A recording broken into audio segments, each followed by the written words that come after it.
Nearly 20 years after the European Union's Big Bang enlargement in 2004, the bloc's long-stalled ambition to accept new members has experienced a striking revival. Beyond the moral and geopolitical arguments for the EU's east expansion, is there also a business case to be made? I'm very pleased to have the speakers here with us today at the session. On my left, Milojko Spajic, Prime Minister of Montenegro. Thank you very much. Also, we have with us Rostislav Šurma, Deputy Head of the Office of the President of Ukraine. Maria Gabriel, Deputy Prime Minister and Minister for Foreign Affairs of Bulgaria. Thank you. And Christian Levin, President and Chief Executive Officer, Scania from Sweden, Alliance of CEO Climate Lead. Welcome to everybody who is joining us here in the room at Davos at the World Economic Forum annual meeting. The geopolitical and moral case for EU enlargement is clear. Now, if done right, it will bring greater stability to the EU's eastern neighbourhood and provide incredible economic opportunities to tens of millions of Europeans outside the EU borders. But what's in it for EU voters concerned about jobs, concerned about inflation, and what's in it for businesses concerned about the EU's stagnating productivity? Let's start with you, Prime Minister. So I think I'll start from the perspective that is not often seen in Europe, because as a Japanese student, I would take a perspective maybe from the Far East. As you might remember, in the 1986, we had Plaza Accord that basically had currencies of Japan, Germany, and France heavily appreciating after that, and then we have the dollar being devalued. What it did to Japan, you had like 20 years of, they call it lost decades. They had like big issues, structural issues that happened afterwards. We didn't see that in Europe. And nobody ever actually noticed that. At least in Europe, I don't see many people talking about it. And that's an obvious case to me that even the big countries such as Germany, France, etc., they definitely have benefits of joining EU. And having such a big market to cushion all of these external big pressures, big factors there like this, was something that, Germany and France, they continued growth, didn't have any big bubbles. Until 2008, there was a global financial crisis. But before that, they didn't face the same destiny that Japan faced. Let's ask some of the existing members. Deputy Prime Minister Maria Gabriel, what's your take on this? Well, I think that first, when we talk about jobs, I think that we need to think about young people and people with skills. And the enlargement is always showing that we have access to those young people that will not leave their region. They will stay and they will be there really to co-create, to shape the solutions of the future. The second, if you'd like to attract investment, we need to connect different regions. We need to have infrastructure, energy or climate, all these in order to expand the market. We need really the enlargement. And finally, even for inflation, let's be very honest, there is a lot of external factors for inflation, and enlargement is transforming them into something that we can manage, that we can control even, and at least to mainstream and to reduce some of the risks. So I definitely see benefits much more than risks. Yeah, and finally, the business perspective. Yeah, coming out of a small country such as Sweden, we can only be the witness of free trade is working. Free trade is what is creating wealth. So there is no reason why we should not be able to tell the young people, the future workforce, the consumers, that this is a threat. It's not a threat. Deputy Prime Minister Gabriel, let me continue here with you. Now, you have served 2 terms in the European Commission and now serve as the Deputy Prime Minister of Bulgaria, which makes you just perfectly placed to explain some of the tensions over enlargement between the EU Commission and the Member States on one hand and among Member States on the other. Now, what accounts for this and how can we overcome this? Would a stronger business case help, or would geopolitics and domestic politics continue to get in the way there? And maybe if I can add that before I was in the European Parliament. Yes. So you have the institutional triangle with experience in the European Parliament, the Commission, and now in the Council. Well, I think that we should make an additional effort really not to separate the different arguments, because when we talk about solidarity, the transformative power of enlargement, that means business case, that means new opportunities for business, for investment, how we can increase the attractiveness. And for me, enlargement in that case, it's always shared values. We need to talk about this because it's something that we share in this difficult world, rule of law, democracy. It's also our capacity to respond to global challenges. That's enlargement. That's what we need to address. Okay, if we show to our citizens that on a daily basis, in their daily life, there are benefits, we'll be much more able to convince them. So I think that on one side, we have always to put a little bit more visibility on the strengths. On the other side, of course, there are challenges, because what is the alternative? I think that there is no alternative, but we need to address the challenges. And these challenges are internal, both for EU and the countries that would like to be members of the European Union. In that case, I must say that we need to address some of the internal reforms that we need in the European Union. I think that we need to change the approach. When I was Digital Commissioner, that was the regional roaming agreement. That was so an important step. Now we have the innovation agenda. There is so many young, talented people in the region. Digital innovation hubs, how they're working in deep tech or in fintech. I think that we need really now to talk a little bit more, and much more, I must say, on this positive side. Christian Levin, Scania has a unique perspective to contribute, because your company invested heavily in some of those 2004 accession countries, like Poland, for example. What are some of the advantages a global European company like Scania was able to gain back from that 2004 enlargement, and what risks and opportunities for European businesses do you see in the current range of candidate countries? Yeah, look, Scania is a global company, but we are also very European. We have, let's say, 50% of our customers are European-based, 75% of our suppliers are European-based. If we think about our factory footprint, it's in France, it's in the Netherlands, it's in Poland, and it's in Sweden. So it's a kind of a dependence that we have, interdependence that we have. If we only take since 2004, the Polish economy, if I'm rightly informed, has grown about 3 times since then. Our sales of vehicles to Poland and the total Polish market has increased 5 times. If we look to our services sales, which is so important for the profitability of a company supplying trucks, has increased 10 times. So that's just giving you the magnitude. And the Polish hauliers today, with more than 1 million vehicles, are dominating the European haulage industry. Polish drivers, extremely important to keep Europe rolling, and Ukrainian drivers, we saw when they were moving back after the full-scale invasion of Russia, when they were moving back to defend their country, there was a shock to the European manufacturing system, because we were suddenly lacking 30,000 Ukrainian drivers. So there are a lot of parallels also when you look size-wise, and we are in Ukraine also since 30 years. Mm-hmm. We have our own workshops, our own importership, our own head office there. And we see no reason why Ukraine could not follow and be a future Poland from our point of view. And we can only encourage other private companies to take the advantage to come to Ukraine and invest in Ukraine already now. We, as an example, are doing our best year ever. We did our best year ever, 2023, in Ukraine, based on the huge need of transport that is coming, partly because of the war and partly because of the development. As part of the EU, I think we would see this development not only for Ukraine, but we would see it for Montenegro, we would see it for other countries joining the EU in a very similar manner. And some of the new markets here in the EU are very competitive. And that's good for us. Well, that's the question, right? How it is good, but yet could it be tricky then? Also with some of the challenges of their competitiveness. Well, you could see that as a challenge, or you could see that as an opportunity. I see that as an opportunity. I think it would be very good for us to have a bit of a more internal competition in Europe. I think we have become a little bit fat and happy, and you see productivity coming down as a result. Rostislav Shurma, Deputy Head of the Office of the President of Ukraine. Ukraine's enthusiasm for EU membership has put enlargement somehow back to the top of the political agenda. Now, Ukraine is, however, the largest and the most populous candidate country after Turkey. and is fighting the war of aggression for almost 2 years now with a full-scale invasion. So some EU voters in member states will be concerned about whether the EU can, so to say, digest Ukraine easily. What do you have to say about that? Also, given what Christian Levin just said about, in many cases, companies already working. Mm-hmm.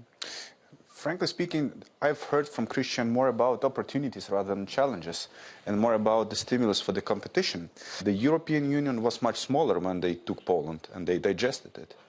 So I think this won't be a problem. The second, I think we should focus on the synergies. For the last 7 decades, I think we forgot that peace and security, this is not for granted. Because we had a very good period of continuous development, maybe with some financial pauses, but it was continuously growing, improving the quality of life of people. But then something happened that nobody of us in the civilized world could imagine. Please imagine that in your country, some other country comes in. What it will mean for your citizens. And it happens so that Ukraine has what to contribute in the EU. About the security, about the defense, about the military tech. Because even now, if we even look at the Ukrainian battlefield and we need to supply the armors and ammunitions, the European defense industry and military tech industry is not ready even to supply, not even to replace the warehouses, but just to supply the current needs. And we have this industry, and this is not our industry. This is the industry for the defense and security for the whole European Union. Another thing is about the economic synergies. The first is about the markets, because the new entrants, this is a big market for many companies. And at the same time, this is a very good contribution to manufacturing, to the domestication of some resources of the value chains. Because on the example of Ukraine, we do understand that we have people, very skilled, very well-educated people. And second, we have natural resources, which the European Union lacks at the moment. If you take the list of the critical minerals, iron ore, the biggest deposits and the biggest production of iron ore. Lithium, that we already mentioned during the discussion, the second biggest deposit in Europe. Graphite, the first biggest deposit. Manganese, and I think titanium, the biggest deposits in the world. So this is what we will contribute into the whole European Union. Oil and gas, the biggest deposits, and renewable potential for the renewables, for the onshore wind, for the territory, for the solar. So it will definitely make the whole system stronger and more sustainable. So I would look at this as a long-term business project where you get the very decent return investing in the development of those territories. Prime Minister Spajic, now most of the Western Balkans countries have been somehow stuck in this process, in the waiting room for like an entire generation. Your country, Montenegro, is specifically seen as one of the best performing candidate countries in the neighborhood. Now, what economic arguments do you use to make your case in Brussels for a speedier accession process? Somebody who comes from a private sector like myself, it was pretty puzzling to see a situation that Montenegro and some other countries from the Western Balkans and the wider region, we lack that economic connection with the EU, actually. So when I became a technocrat minister of finance in 2020, we inherited a country that was infrastructure was fully built by the companies, financiers out of the EU. The main tourists, as a tourist country that receives millions of tourists every year, the main tourists were coming out of Russia. We did a lot to change that. So now a number of Russian tourists became like 7 or 8%. So it's way less, and dependence on the Russian market for tourism. We signed with EIB a big investment deal on our railways within Montenegro. So that was the first time ever that we get like such a big investment from Europe.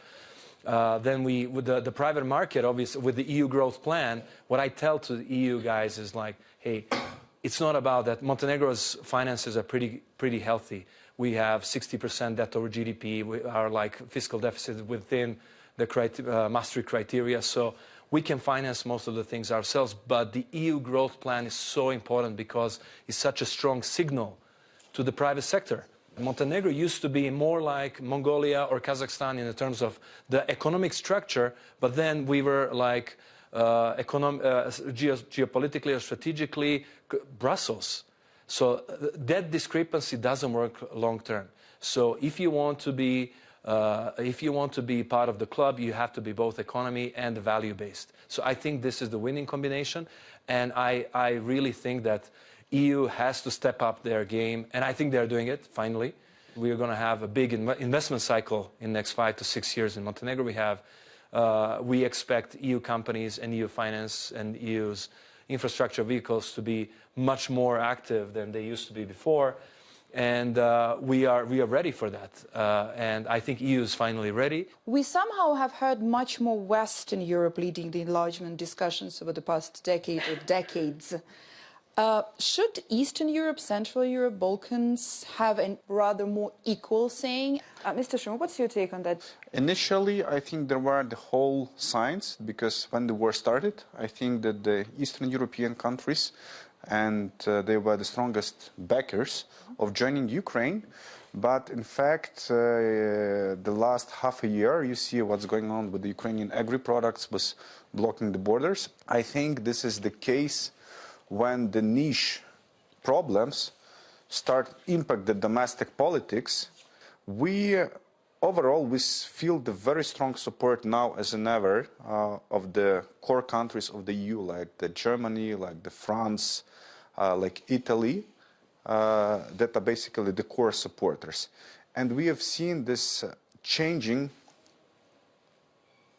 position of not every Eastern European, because the Bulgaria was quite, I would say, quite strong, but some of the European countries, in fact, Eastern European countries, have changed a little bit. You know what countries I'm referring to, their position, but I believe that the European values and the long-term strategic vision will win in this. This is very interesting. How do we bring these business benefits into bigger, make it more important, also given Bulgaria's position when it comes to the Black Sea?